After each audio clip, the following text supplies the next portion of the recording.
जब हमारा मन ही निर्मल नहीं होगा तो भैया फिर भगवान आएंगे कैसे। इसलिए बचपन बहुत आवश्यक है। बचपन की महत्वता इसीलिए यहाँ निर्धारित करी है। ध्रुव जी के चरित्र से हमको यही सीखना चाहिए कि जितना बचपन में हम जितना जल्दी भगवान से जुड़ पाएंगे उतना ज्यादा बढ़िया है। जितनी ज्यादा उम्र में जुड़ेंगे उतना ही मन में कपटता आती जाएगी, मत्सरता बढ़ती जाएगी। बचपन का जो मन है वो बड़ा निर्मल होता है। ध्रुव जी राजा के बेटे इसलिए क्रोध तो आया है, लेकिन जब मां ने उनको सकारात्मक रूप से समझाया तो ध्रुव तैयार हो गए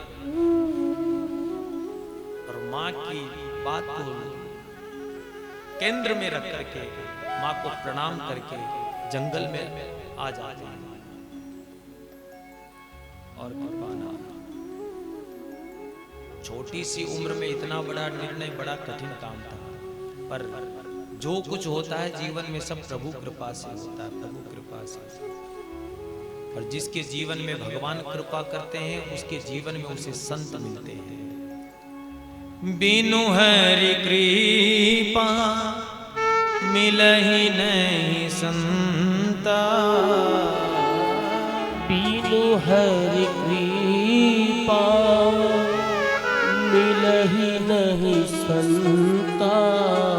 बिना हरि की कृपा के संत जीवन में मिल ही नहीं सकते भैया, चाहे कितना ही भटक लीजिए। और जैसे ही जंगल में आए और नारद जी मिले और यह अंतर देखिए, नारद जी को प्रणाम किया, अपने से आगे से पूछा नहीं। नारद जी ने जैसे ही देखा कि ये सुकुमार, ये बालक, ये राजकुमार यहाँ कैसे आ रहा है, जंगल में अकेला कैसे। जैसे ही नारद जी ने देखा, आवाज लगाई, ए भैया कौन हो तुम? तो नारद जी को आकर के प्रणाम किया कि गुरुदेव आपके चरणों में कोटि कोटि वंदन। मैं ध्रुव कुमार उत्तानपाद राजा का पुत्र हूं। अच्छा, जंगल में कैसे आए? तो ध्रुव जी नारद जी को अपनी व्यथा कथा सुनाने लगे। अपने जीवन में मैया के जो शब्द थे उन शब्दों का वर्णन करने लगे। 5 साल के पड़ाव में चल रहे हैं, 4.5 साल की उम्र ले चुके हैं। क्षत्रिय राजकुमार अपनी सौतेली मां के वचनों से आहत होकर के, व्यथित होकर के, घर छोड़ करके परमात्मा को पाने के लिए निकल पड़ा है। परमात्मा को पाने के लिए निकल पड़ा है। तो नारद जी ने सोचा कि देखे तो से इस बालक का वैराग्य का स्तर क्या है, क्या ये भगवान तक पहुंच पाएगा? वैराग्य के स्तर की जांच की जा रही है। क्यों? क्योंकि ये संसार जो है ना, वैराग्य कौन सा करता है? बोले मरकट वैराग्य। मरकट कहां है? मदारी। और मदारी के हाथ में कौन रहता है? डमरू। एक हाथ में डमरू, दूसरे हाथ में भी बंदर। जैसा जैसा डमरू बजावे मदारी, वैसे वैसे करतब दिखावे बंदरिया। नारद जी ने सोचा हम अपने आप का वैराग्य चेक करें।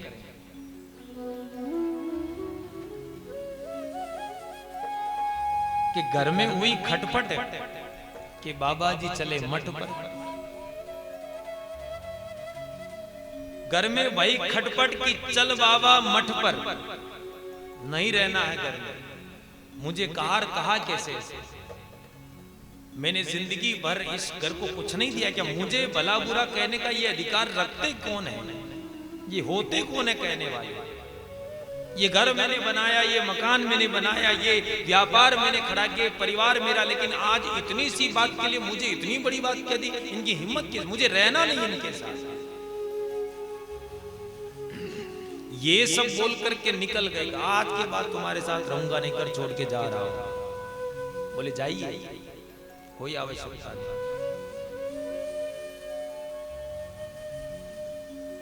उदाहरण के रूप में हम में से कोई ऐसे भी होंगे जो अपने घर वालों से जबरदस्ती लड़ झगड़ करके आए होंगे, जा रहा हूं वापस लौट के नहीं आऊंगा, ऐसा भी कोई ना कोई तो बोल करके आया होगा, एक दो आदमी लौट के आने वाला नहीं। लेकिन ये 7 दिन जो हमें मिले हैं, 7 दिन में कथा सुनने के बाद आज आपने क्या सुना उस पर मनन कीजिए, उसका चिंतन कीजिए।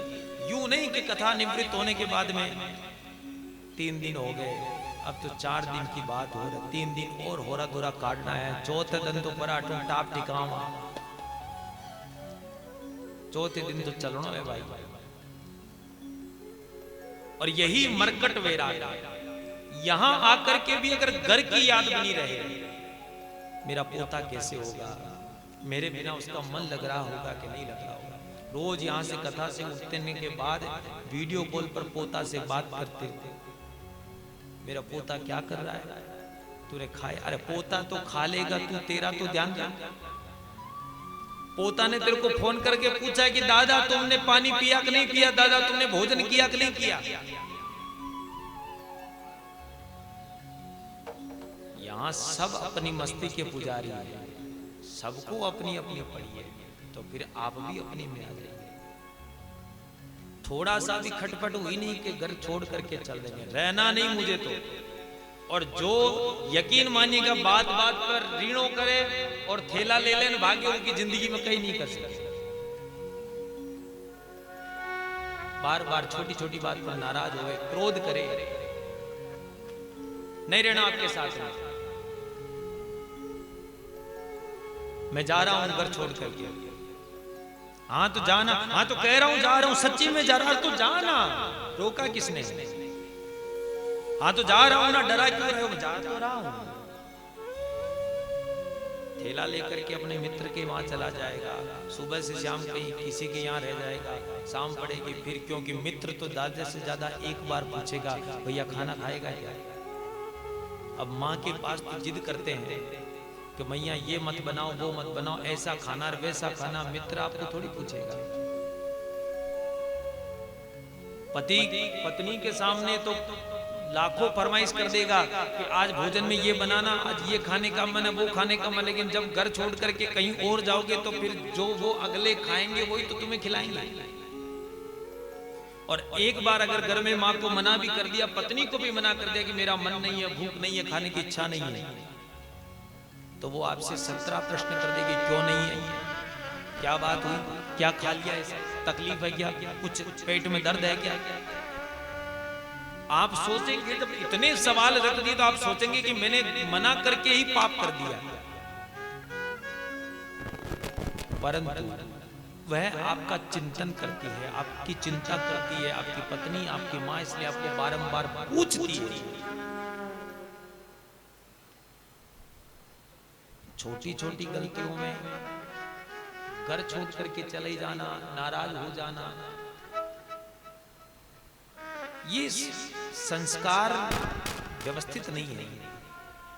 तो यहां पर स्टेज चेक करें, आप अपना स्केल चेक करें कि हाँ कि मैं कहां हूं, मुझे कहां रहना चाहिए और मैं अभी कहां हूं, वर्तमान में कहां हूं। पांचों उंगलियां बराबर नहीं है। घर में 5 व्यक्ति हैं, पांचों से एक जैसी व्यवहार की अपेक्षा आप कभी नहीं कर सकते। सबके अपने अपने मंतव्य हैं, अपनी अपनी विचारधारा है, अपनी अपनी बुद्धिमता है, पर वास्तविकता में गृहस्थ वही है जो सबको साथ लेकर के मुट्ठी बांध करके चले। हाथ खोल करके तो जगत ही चल सकता है, आप और हम कर लेंगे तो क्या।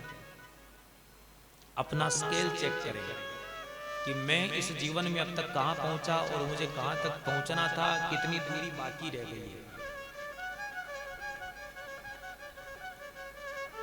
नाराज होकर के जाने से कुछ नहीं मिलेगा।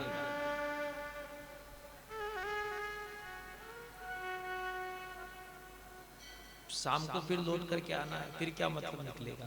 इससे बढ़िया है कि हमेशा एक सार बने रहो, चिंता मुक्त, तनाव मुक्त, जीवन में ज्यादा प्रेशर नहीं रखना, क्योंकि चिंता चिता का द्वार है। चिंता नहीं, चिंतन कीजिए, मैं कहां हूं, मुझे कहां होना चाहिए। छोटे से बालक से सीख लीजिए। कहानी आपने सुनी लेकिन उसके सार को पकड़िए। जब पूछा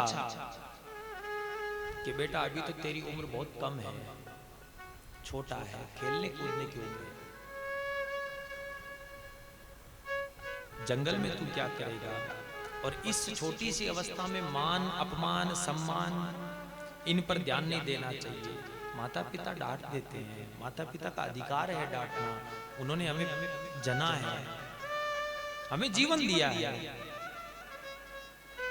और जिस परमात्मा को मिलने का तुम निश्चय करके जंगल में आए हो, उस परमात्मा से मिलने के लिए अनेकों साधु संतों ने अपने शरीर को सुखा दिया, पर आज दिन तक नहीं मिले हैं, एक झलक तक नहीं देखी। तुम परमात्मा को कैसे देखोगे। बड़े बड़े अमलात्मा, विमलात्मा, महात्मा, योगी, संत, भगवंत, किन्हीं ने भी अभी तक उनको नहीं देखा है। तुम कैसे देखोगे। तुम्हारे पास क्या प्रमाण है।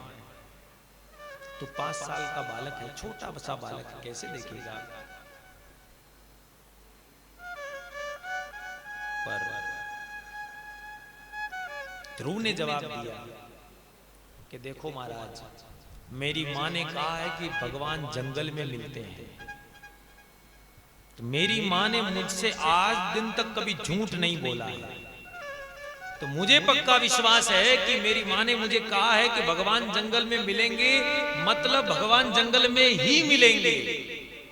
नारद जी ने सोचा कि भैया इस बच्चे की विश्वास की पायदान की सीढ़ी भी मजबूत है, और यही सच्चा भरोसा आपको सफल बनाता है। मुझे मिलेंगे ये मेरा निश्चय। फिर कहा कि तू तो राजा का बेटा, भोजन कितनी बार करता है। बोले 4 बार करता हूं, कभी कभी 5 बार भी कर लेता हूं। कैसे करता है। मैया थाली में लेकर के मेरे पीछे पीछे घूमती है, एक एक कवा मेरे मुंह में धरती है, बेटा एक और खा ले, एक और खा ले, एक और खा ले। अब बेटा इस जंगल में कोई माँ नहीं है, तुझे कौन भोजन पवाएगा, तू क्या खाएगा, कैसे तेरा जीवन चलेगा। 2-4 दिन में तू मर जाएगा। इस जंगल में अनेक हिंसक पशु रहते हैं, तुझे खा जाएंगे। ध्रुव ने कहा कि महाराज मेरी माँ ने मुझे कह के भेजा है। मैंने जब माँ को कहा कि मैया मैं जंगल में खाऊंगा क्या, तो माँ ने कहा कि जब दांत नहीं थे तब उस परमात्मा ने दूध दिया, जब दांत दिए तो कुछ और दिया, अन्न दिया, फल दिए, अनेक व्यवस्थाएं दी। घर में था जब भी अन्न दिया, राजमहल में गया तब भी अन्न दिया, संत के आश्रम में रहे तब भी अन्न दिया। अब जंगल में आया हूं तब भी उसको सोचना है कि मेरी व्यवस्था कैसे बनानी, ये उसकी चिंता है, मेरी चिंता नहीं है। ये उनका धैर्य, धीरता मजबूत करी। नारद जी सोचा जंगली जानवर खा जाएंगे, बोले खा जाए कोई चिंता नहीं, इस शरीर को खाएंगे। अगर इस शरीर को खाने से उनको अगर संतुष्टि मिलती है तो यही मेरे जीवन की पुष्टि होगी कि मैं किसी के काम आया, मैं किसी के काम आया। नारद जी ने सोचा भाई चेला पक्का है, इसको चेला बनाने में से अपनी वाहवाही है, ये चेले में सद्गुण देखने चाहिए। तुरंत नारद जी महाराज ने कहा कि मैं तुझे अपना चेला बनाना चाहता हूं। ध्रुव जी ने कहा कि आप कौन हो, तो कहा कि मैं देवर्षि नारद हूं। मैं मान ही नहीं सकता आप देवर्षि नारद, क्यों? क्योंकि मैंने संतों के मुख से सुना है कि जिसके जीवन में देवर्षि नारद आ जाए उसके जीवन में भगवान को आने से कोई रोक नहीं सकता। लेकिन आप तो मुझे भगवान से दूर भेज रहे, माने आप देवर्षि नहीं है। देवर्षि बोले लो अभी तो पहले अपने आप को स्थापित करोगे, हम असली है कि नकली है। तब देवर्षि ने कहा कि भैया हम असली हैं।